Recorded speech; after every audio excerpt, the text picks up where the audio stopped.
በአንድ ወር ውስጥ ብቻ በፀጉራችሁ ላይ የማይታመንና ተአምራዊ ለውጥ ማየት ትፈልጋላችሁ? ፀጉራችሁ ደርቆ ተሰባብሮ ወይንም ማደግ አቁሞ አስቸግሯችኋል? ወይስ ደግሞ ስለ ሩዝ ውሃ ሰምታችሁ ተጠቅማችሁት ነገር ግን ሽታው ስላስጠላችሁ ወይንም ፀጉራችሁን ይበልጥ አድርቆባችሁ ተስፋ ቆርጣችሁ ትታችሁታል? ዛሬ ለሁላችሁም የሚሆን እጅግ አስደሳች ዜና ይዤላችሁ መጥቻለሁ። ዛሬ በአንድ ወር ውስጥ ብቻ በፀጉራችሁ ላይ ግልጽ ልዩነት የሚያመጣውን ትክክለኛውንና ሳይንሳዊውን የሩዝ ውሃ አጠቃቀም ደረጃ በደረጃ አሳያችኋለሁ። ዛሬ የምነግራችሁ ዝም ብሎ ተራ ወሬ ሳይሆን በኤሲያ ሀገራት በተለይ በቻይና ዋንግሉ በሚባለው መንደር የሚኖሩት የያኦ ሴቶች ለዘመናት ሲጠቀሙት የኖሩትን ፀጉራቸውን እስከ ቁርጭምጭሚታቸው ድረስ እንዲረዝም ያደረገውንና እስከ 80 ዓመታቸው ድረስ አንድም ሽበት እንዳይወጣባቸው የረዳቸውን እውነተኛ የጥበብ ሚስጥር ነው። በተለይ ደግሞ የሩዝ ውሃ ስንጠቀም ሁላችንም የሚያሰጋንን ያንን መጥፎና አስቸጋሪ ሽታ እንዴት ምንም አይነት ኬሚካል ሳንጠቀም በተፈጥሯዊ መንገድ ሙሉ በሙሉ ማጥፋት እንደምንችል አስገራሚውን ዘዴ ነግራቸዋለሁ። ወደ አዘገጃጀቱ ከመግባታችን በፊት ግን ሁላችንም የምንሰራው አንድ ትልቅ ስህተት ማወቅ አለብን።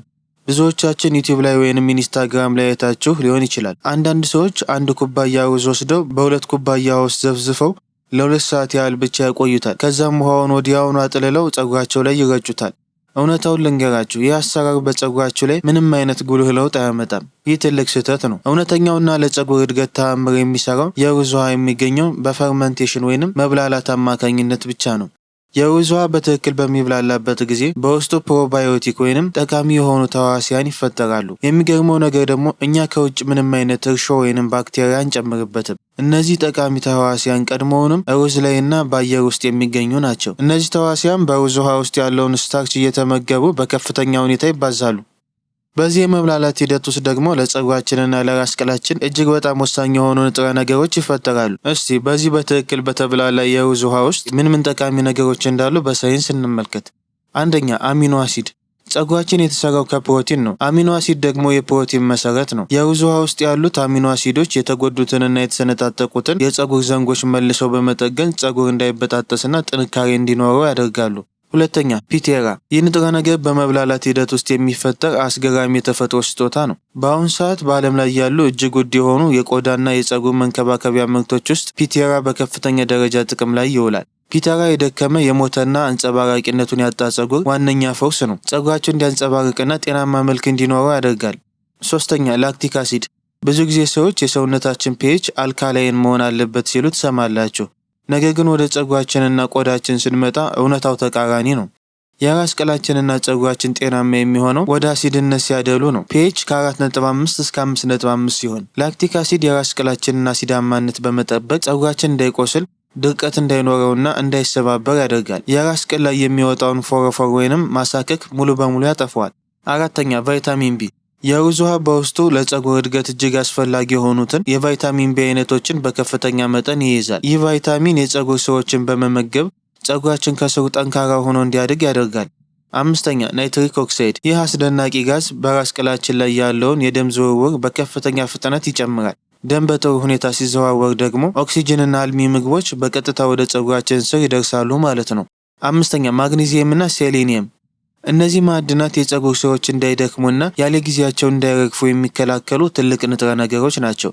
በተለይ ደግሞ አሜሪካ፣ አውሮፓ፣ አረብ ሀገር የምትኖሩ እህቶቼ በአየሩ መለወጥና የቧንቧ ውሃ ባህሪ የፀጉር እርጥባታቸውን በመውሰድ ፀጉራቸው እንዲደርቅና እንዲሰባበር ያደርገዋል። ይህንን የዳበረ የሩዝ ውሃ ግን የፀጉራቸው ፒኤች በመጠበቅ ከእነዚህ ጉዳቶች ሙሉ በሙሉ ይከላከልላቸዋል። አሁን በቀጥታ ወደ ተአምረኛው የሩዝ ውሃ አዘገጃጀት እንገባለን። እዚህ ጋር እያንዳንዱን ቅደም ተከተል በጥንቃቄ እንድትከታተሉኝ ይፈልጋለሁ። ምክንያቱም አንዲት ትንሽ ስህተት የውህዱን ጥቅም ሙሉ በሙሉ ልታሳጣን ትችላለች። ደረጃ 1፣ መጀመሪያ ማንኛውም በቤታችሁ ውስጥ የሚገኝን ሩዝ መጠቀም ትችላላችሁ። የምትፈልጉትን መጠን ያልበሰለ ሩዝ በንጹህ ጎድጓዳ ሳህን ውስጥ አድርጉ። በመቀጠልም የምትፈልጉትን መጠን ውሃ ጨምሩበት። አሁን እጃቸውን በመጠቀም ሩዙን በደንብ እሹት። ይህ የመጀመሪያው እጥበት ዓላማው በሩዙ ላይ ያለውን አቧራ፣ ቆሻሻ ወይንም ከመጠን በላይ የሆነውን ስታርች ለማስወገድ ነው።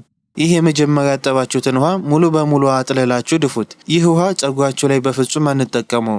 ደረጃ 2፣ አሁን በሳህን ውስጥ የቀረውን እርጥብ ሩዝ ላይ የምትፈልጉትን መጠን ንጹህ ውሃ በድጋሚ ጨምሩበት። እዚህ ጋር ነው ትልቁ ሚስጥር ያለው።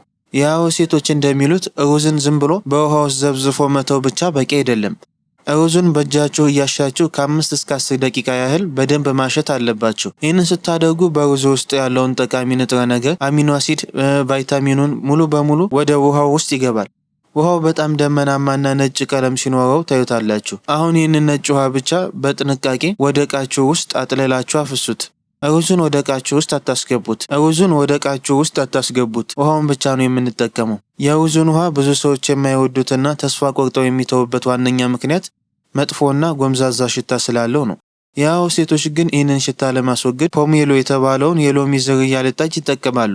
እኛ ግን ይህንን ፍራፍሬ በቀላሉ ላናገኘው ስለምንችል እጅግ ምርጥና ተስማሚ ምትክ እንጠቀማለን። እሱ የብርቱካን ልጣጭ ወይንም ሎሚ ልጣጭ ነው።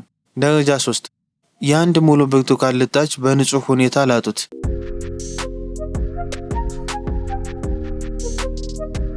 ከዚያም ልጣጩን የሩዝ ውሃ ላይ ጨምሩት። ብርቱካኑ በውስጡ ከፍተኛ የቫይታሚን ሲ መጠን ይዟል። ይህ ቫይታሚን ሲ መጥፎ ሽታውን ለማጥፋት ከማገዝም በላይ የራስ ቅላችን ከባክቴሪያና ከፈንገስ ያጸዳል። ፀጉራችን በነፃነት እንዲተነፍስና እንዲያድግ ይረዳዋል። የበለጠ ሽታውን ለማጥፋትና ይበልጥ ልዩ የሚያምር መዓዛ እንዲኖረው ለማድረግ የላቬንደር ወይንም ፔርመንት ኢሴንሻል ኦይል ጥቂት ጠብታዎችን መጨመር ትችላላችሁ። አሁን ጠርሙሱን በቀስታ ክደኑት፣ ነገር ግን በጣም አታጥብቁት። አየር እንዲያገኝ በስሱ ክደኑት። ይህንን ጠርሙስ ጨለማ ቦታ ውስጥ ለተወሰነ ጊዜ ማስቀመጥ አለብን። መጀመሪያ 24 ሰዓት ውስጥ በውሃ ውስጥ ጠቃሚ ባክቴሪያዎች ማደግ ይጀምራሉ። በሁለተኛ 24 ሰዓት ውስጥ ደግሞ እርሾዎች ይፈጠራሉ። እነሱም ያንን ፀጉርን እንደ መስታወት የሚያብረቀርቀውን ፒቴራ የተባለውን ንጥረ ነገር ያመርታሉ። ውህዱን ለ24 ሰዓት ማስቀመጥ ትችላላችሁ፣ ነገር ግን 48 ሰዓት ማስቀመጡ እጅግ በጣም ይመረጣል። አንዳንድ ሰዎች እስከ 1 ሳምንት ወይንም እስከ 1 ወር ያቆዩታል። ነገር ግን ከ1 ሳምንት በላይ ሲቆይ ሽታው ሊባባስና ሊበላሽ ስለሚችል ለ2 ቀን ወይንም ቢበዛ ለ1 ሳምንት ማቆየቱ በቂ ነው። ከ2 ቀን ከቆየ በኋላ በውሃ ውስጥ ያሉትን የብርቱካን ልጣጮች ጥቅማቸው ሰጠው ስለጨረሱ በንጹህ ማጥለያ አጥልላችሁ ልጣጮችን አስወግዱ። አሁን ንጹህ የሩዝ ውሃ ብቻ ይኖራችኋል። የጠርሙሱን ክዳን በደንብ አጥብቃችሁ በመዝጋት ፍሪጅ ውስጥ አስቀምጡት። ፍሪጅ ውስጥ ያለው ቅዝቃዜ በውሃ ውስጥ ያለውን የባክቴሪያ እድገት ስለሚቀንሰው ውህዱ ሳይበላሽ እስከ 2 ሳምንት ድረስ እንዲቆይ ይረዳል። በሳምንት ስንት ጊዜ ነው የምንጠቀመው? ይህ ውህድ በፀጉራችሁ ላይ ለ20 ደቂቃ ያህል ብቻ ቆዩት። ከ30 ደቂቃ በላይ ማቆየት አያስፈልግም። ከ20 ደቂቃ በኋላ ፀጉራችሁን በንጹህ ውሃ በደንብ ታጠቡት። የሩዝ ውሃ በውስጡ ከፍተኛ ፕሮቲን ስላለው በፀጉራችሁ ላይ ከቀረበ ፀጉራችሁን ሊያደርቀው ይችላል። ስለዚህ በደንብ መታጠብ አለበት። ሰልፌት የሌለው ሻምፖና ኮንዲሽነር ብትጠቀሙ ይመረጣል። በመጨረሻም ፀጉራችሁን በቀዝቃዛ ውሃ ታጠቡት። ቀዝቃዛ ውሃ የፀጉር ቀዳዳዎችን በመዝጋት እርጥበቱ በውስጥ ታሽጎ እንዲቆይ ያደርጋል። ፀጉራችሁን በፎጣ በኃይል አትፈትጉት። ፎጣ ፀጉርን ይሰባብራል። በምትኩ የድሮ ኮተን ቲሸርት በመጠቀም በስሱ ጠቅልላችሁ እርጥበቱን ምጠጡት።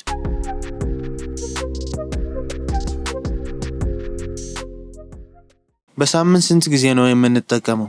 ይህንን ዘዴ በሳምንት 2 ወይንም 1 ጊዜ ለ2 ሳምንት ወይንም ለ1 ወር ያህል ሳታቋርጡ ብትጠቀሙት በፀጉራችሁ ላይ የሚመጣውን አስደናቂ ለውጥ አይታችሁ ትገረማላችሁ። ፀጉር ማሳደግ ትዕግስት ይጠይቃል።